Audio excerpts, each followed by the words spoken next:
فرياني خوشويست للاين كوميتي ناوندين حزب ديمقراطي كردستاني إيرانوا پیرۆزباییتان لێ بکەم بۆ ئەو جێژنە پیرۆزە کە جێژنی 8 مارس ڕۆژی نێونەتەوەیی ژنانی جەهانە. هەروەها لەلایەن دەفتەری سیاسی حیزبی دموکراتەوە زۆر سپاسی هەموو ئەو خوشکانە دەکەم کە زەحمەتێکی زۆریان کێشاوە و توانیویانە جێژنە جوانەمان بۆ ئامادە بکەن.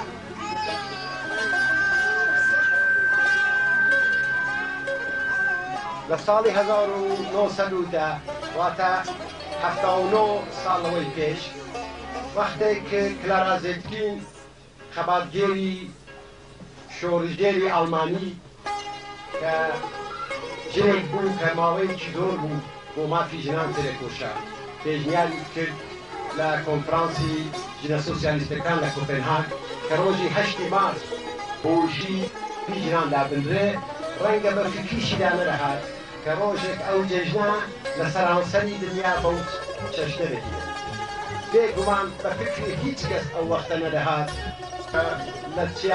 لەسەر چیا بەرزەکانی کوردستان ئێمە وەک پارتیزان و خەباتگێر لە هەڵومەرگێکی تایبەتیدا ئەو جێژنە بەرپا دەکەین و هەم خوشکەکانمان خۆیان لە جێژنەکە لە بەشدار دەبن و هەم نیشان دەدەن کە ئامادەن بۆ ئەوە کە لە هەموو خەباتێکی گەلەکەماندا لە هەموو تێکۆشانێکی حیزبەکەماندا بە هەموو هێزیانەوە بەشدار.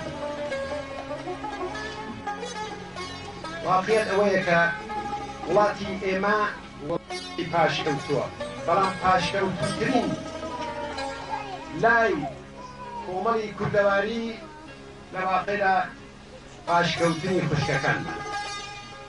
پاشکەوتنی خوشکەکانمان بۆیەکەی ئەوە نییە کە خەتای خۆیان بێت.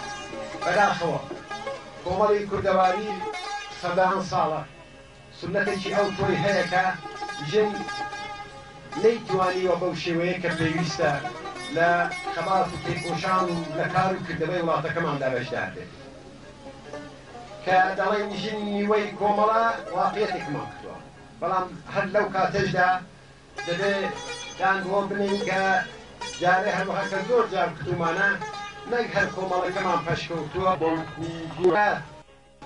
لەو کەسانەی کە ئیدعایان هەیە کە ژن دەبێ ئازاد بێت تەنانەت بادوو نەڕۆم زۆر لە هاوڕێیانی خۆشمان جارێ بە تەواوی نەهاتوونەتە سەر ئەو باوەڕە کە ژن دەبێ وەک پیاو لە هەموو بەشەکانی تێکۆشانی خەباتدا و هەروەها لە هەموو کار و کردەوەی کۆمەڵی کوردەواریدا بەشداری بکات.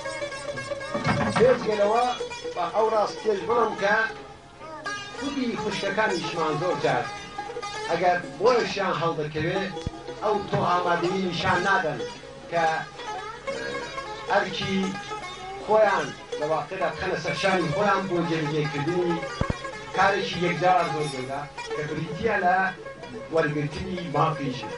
ئێمە کە باسی ماف دەکەین باسی گیرگرفتی ژنان دەکەین چونکە ئەو گیرگرفتە هەیە.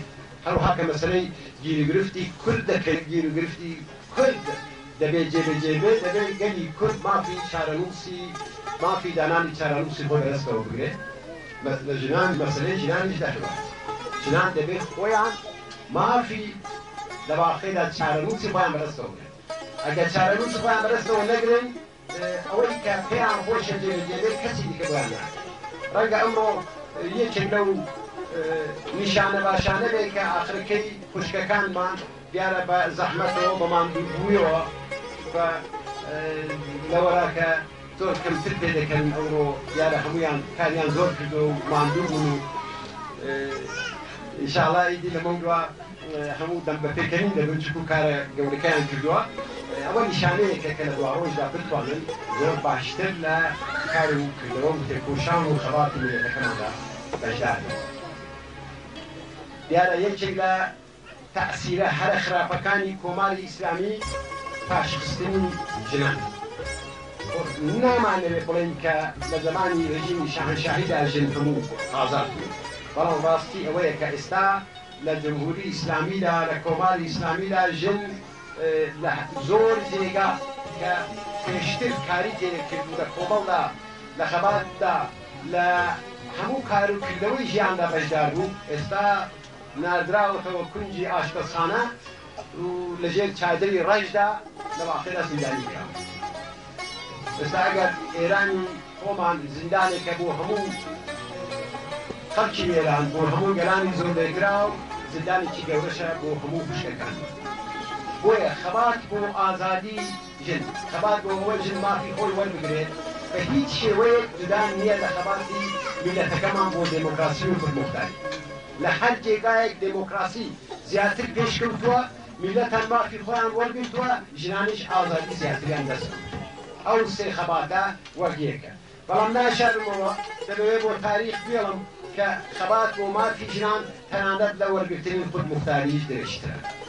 لەرە هەوڕێیان دەزانن کە ئێمە هەر لەمێژە کتومانە کە خەبات بۆ خودموختاری ڕەنگە زۆر زۆر درێژ بێت، بەڵام خەبات بۆ مافی ژنان حتا پاش خودموختاریش دەبێت هەر بەردەوام بێت. ئێستا خوشکەکانمان بە تایبەتی ئەوانەی کە ئەمریان کەمە دەبێت ئێستا خۆیان ئامادە بکەن بۆ ئەو ڕۆژە کە وەختێک گەورە بوون خەباتەکە بەڕاستی هەموو لایەنی درێژە پێدەن. چونکە جێژنە و پێشم خۆش نییە وەختان زۆر بگرن. جارێکی دیکە پیرۆزباییتان لێ دەکەم، داوام ئەوەیە کە خوشکەکانمان لە دوڕۆژدا زۆر زیاتر لە هەموو تێکۆشانی حیزبەکەماندا لە هەموو خەباتی میلەتەکەماندا بەشدار بوون کە زۆریش بەشداریان کردووە بە تایبەتی لەو 10 ساڵە شەرەخوێناویەدا. بەڵام ئاواتیشم ئەوەیە کە هەروەها کە هەمومانە هەتا ئەو خوشکە چکۆڵانەمان کە ئەمریان دا 12 ساڵە زۆر گەورە نەبوون هەتا نەگەیشتونە ئەو تەمەنەی کە بڵێن جێژنی ژنان بۆ خۆیان بکەن، هەتا ئەو وەختە جێژنی نێونەتەوەیی ژنان لەو جێگایە هەمومان پێکەوە بگرین کە ئاواتمان